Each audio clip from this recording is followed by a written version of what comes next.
Arkadaşlar merhabalar. Evde olduğumuz şu günlerde kendimize yapacak bir şeyler arıyoruz. Bugün de size yine bu kullanılmış kağıtlardan geri dönüşüm projesi içinde şöyle takı yapacağım. Küpeyle başlıyorum arkadaşlar. Bunun kolyesini ve bileziğini de yapacağım. Çay almıştım. Onun kağıtlarını bu şekilde kestim. Yani şu kısımları ayrı kestim. Siyahları ayrı kestim. Yaptığımda zaten hem bileziği hem kolyeyi hem küpeyi yaptığımda nereyi nasıl kestiğimi görmüş olursunuz. Öncelikle arkadaşlar bu küpe için kestiğim kağıt şöyle. Eni 4 santim. Boyu 9 santim. Yani eninin 2 katının bir fazlasını aldım arkadaşlar. Ona göre kağıtlarınızı kesin. Kağıtlarım hazır. Bildiğim yöntemle bunları ben katlıyorum. Bunu şeffaf koli bandıyla yani kaplamamıza gerek yok. Zaten kendisi o kadar sağlam ve güzel ki kendi koruyucusu zaten yeter. Şimdi kağıdımı ortadan ikiye böldüm. Sonra tekrar yarıyı ikiye böldüm. Açtım katını. Diğer yarıyı tekrar ortadan ikiye böldüm. Şu kırmızılık arkadaşlar şeyde saklanacak. Arada kalacağı için sorun değil. Yani birebir tam şu deseni tam olarak yakalayamadım. Ve şu şekilde bakın. Katlıyorum. İkiye katlıyorum. Ortadan şöyle kıvırdım. Ve tekrar bunu açıyorum. Yarıyı tekrar ortaya getirdim. Birleştirdim arkadaşlar. Sonra diğer yarıyı da yine aynı şekilde ortaya getirdim. Birleştirdim ve bir tanesini yapmış oldum. Şimdi arkadaşlar bakın gördüğünüz gibi ben önce bir bundan yaptım. Bir de sarı yaptım. Sarıyı alıyorum şimdi. Sarıyı da aynı şekilde şöyle ikiye katlıyorum. Şurada arkadaşlar yazı var ama onlar içeride kalacağı için sorun teşkil etmiyor. Bir de bunu böyle iyice kırın. Şöyle söyleyeceğim. Kağıt sert olduğu için zor katlanıyor. Şöyle kırdım bakın. Şurayı. Sonra açıyorum arayı. Tekrar bu tarafa katlıyorum. Şöyle. Tekrar birbirine katlıyorum ve ikiye böldüm. Şurada bakın yazı gözüküyor ama bu içeride kalacak. Merak etmeyin. Şöyle kırıyorum buraya ve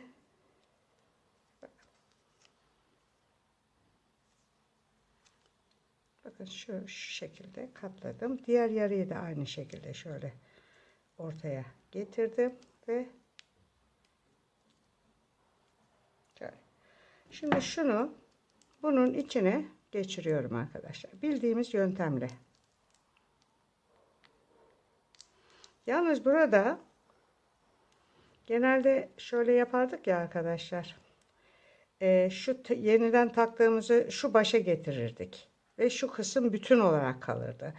Burada yalnız şöyle yapıyoruz küpe yaparken. Tam tersine şu uç kısmına getiriyoruz. Şu çatalımız dışarıda kalacak. Şöyle. Çünkü bu çataldan ben şu aparatı takacağım. Şunu. Şöyle. Şimdi şuraya koyayım. Bu sefer ne lazım arkadaşlar? Yine bu siyahlar lazım. Şundan herhalde bilezik yapacağım. Böyle. Bunu da katlıyorum. Bu şekilde.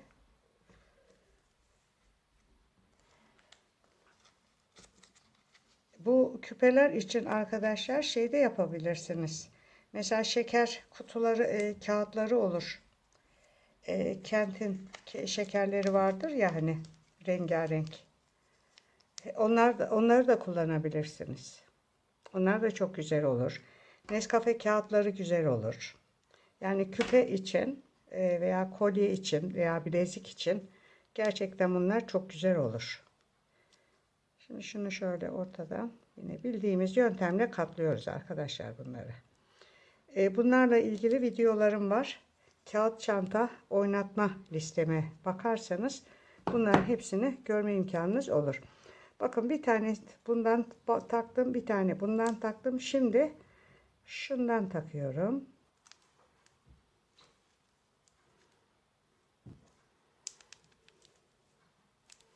Evinizdeki eski küpelerinizin aparatlarını atmazsanız arkadaşlar burada kullanırsınız. Kullanma imkanınız olur. Ayrıca zımbanızın olması şart değil. Bunlar hani şey olduğu için kendinden laminasyonlu malzemeler olduğu için kağıdı derseniz bile bu kağıdın yırtılıp dağılma imkanı yok.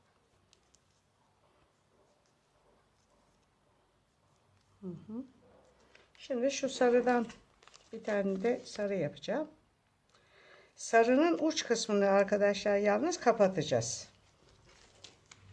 Bunu nasıl kapattığımı da zaten videolarımın içinde görürsünüz ama ben yine burada size tekrarlayacağım onu nasıl kapattığımı. Şu kısmını bakın kapattım. Burası aslında çatal. Çatal olarak bırakmadım. Şöyle katlıyorum.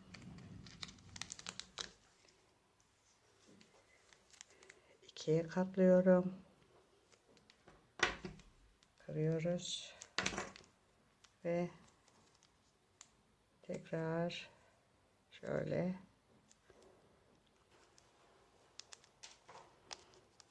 bakın şunu bu tarafa soktum. Bunu da buraya sokacağım. Şöyle. Heh. Şimdi de bunu buraya sokuyorum arkadaşlar.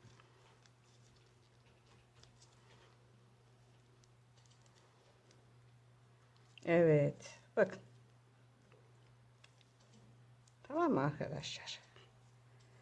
Şimdi bunun ağız kısmını kapatacağım arkadaşlar. Şunun gibi bakın çatal bu ağzı. Bu çatal olarak kalması doğru değil.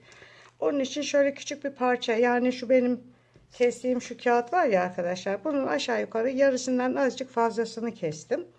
Bunu şöyle şeye göre şunun enine olacak şekilde çünkü sınırlı bir kağıtla çalışıyorum ya.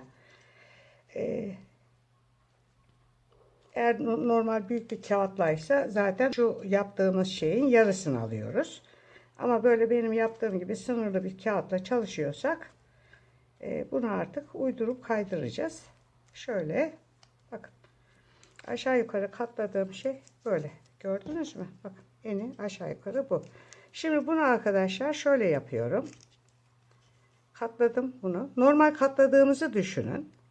Bunu şuradan bu altı kapatmayı arkadaşlar şeyde de gösterdim ben size. Küçük mini kare tabanlarda da gösterdim. Bakın şöyle soktum. Gördünüz mü? Şunları birbirine yanaştırdım ama şuradan köşeden çıkmasın uçtan. Şöyle kapattım ve döndürüyorum arkadaşlar. Bir döndürdüm. Bir daha döndürdüm. Bakın burası kapandı çatal. Gördünüz mü? Şimdi bunu kesiyorum. Şuradan. Ve ne yapıyoruz bunu? Şu araya yerleştiriyorum. Şu araya. Şuraya yerleştiriyorum.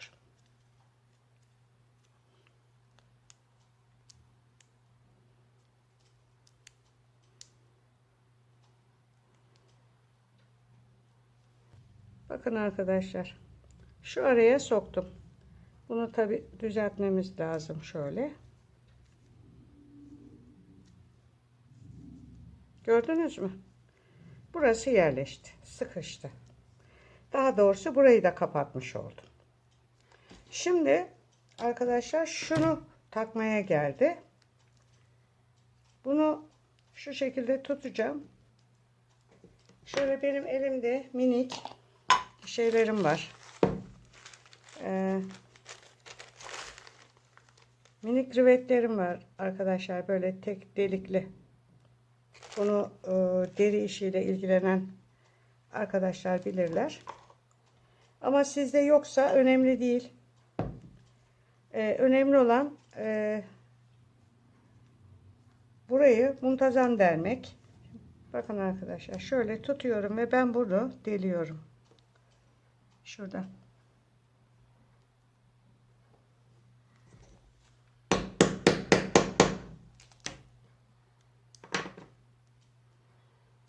Delinmesi bile zor. Yani. Rivetiniz yoksa arkadaşlar, bakın şöyle yapacağız. Şu halkayı açıyoruz. Buradan böyle geçiriyoruz. Şu şekilde. Bu da olur. Şöyle. Halkamıza sıkıştırıyoruz. Ve bunumuzu takıyoruz. Ama ben rivetli yapacağım. Elimde şöyle bizim var. Bizimin içine sokuyorum bunu. Çünkü elimle tutamıyorum bunu bu şekilde. Şimdi bunu buraya böyle üründe şu aşağıya sokuyorum. Arkadaşlar. Şöyle. Tamam mı? Makinemi alıyorum. Zımba makinemi. Şu alta. Bunun uçları da farklıdır arkadaşlar. Geçirdim ve bastırdım. Bakın. Rivetimi taktım. Şu halkamı alıyorum. Halkamın ağzı açık zaten. Şöyle geçiriyorum buradan.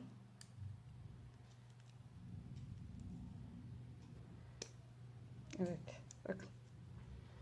Geçirdim ve tutup bu şekilde, takıcılar bilirler bunu takmayı. Hafif şöyle yakalayıp şöyle oynatarak birbirine yanaştırıyoruz. Bakın. Ve şuraya düzeltiyorum. Şöyle yapılıyor. Hafif böyle yapıp hop ağız ağza getiriliyor. Şimdi arkadaşlar bakın taktım. Bakın. Halkayı taktım. Halkayı şöyle şuradan aşağıya doğru, ortaya doğru çekeyim. Şimdi bunun şu kısmında arkadaşlar bakın şöyle bir açıklık var şurada. Şöyle ve bunu halkanın içine geçiriyorum. Şöyle ve bunu da yine sıkıştırıyorum. Şimdi takı yapanlar beni eleştirebilir ama ben takıcı değilim. Hani bu kağıt çantanın içine renk olsun diye bunu da yaptım. Bakın gördüğünüz gibi oldu arkadaşlar. Bunu da tamamlamış olduk. Şöyle. Şöyle bitti. Bundan sonraki videolarda görüşmek üzere arkadaşlar. Hoşça kalın.